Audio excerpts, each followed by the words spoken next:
എത്രമാത്രം വേദനിപ്പിച്ചാലും എത്രമാത്രം സങ്കടം തന്നാലും ചില വ്യക്തികളെ നമ്മൾ ഇഷ്ടപ്പെടുന്നത് അവരെ പോലെ വേറെ ആരും ഇല്ല എന്നുള്ളൊരു തിരിച്ചറിവ് തന്നെയാണ്.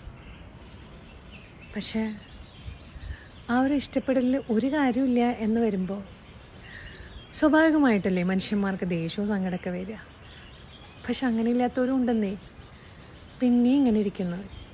എന്താ പറയുക, ദേഷ്യവും വൈരാഗ്യവും സങ്കടവും ഒക്കെ ഞാൻ കാണാറുണ്ട്.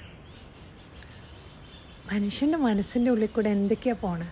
ഒരു സമയത്ത് കുറേ ചീത്ത പറഞ്ഞിട്ടുണ്ടായിരുന്നു, നമ്മളെങ്ങാനും അവരൊപ്പം ഉണ്ടായിരുന്ന ആളേനെ നിങ്ങൾ എന്തെങ്ങനെ ചെയ്യണമെന്നുകൊണ്ട് ദേഷ്യപ്പെടുത്തുമ്പോഴേക്കും മറ്റേ പറയണ്ട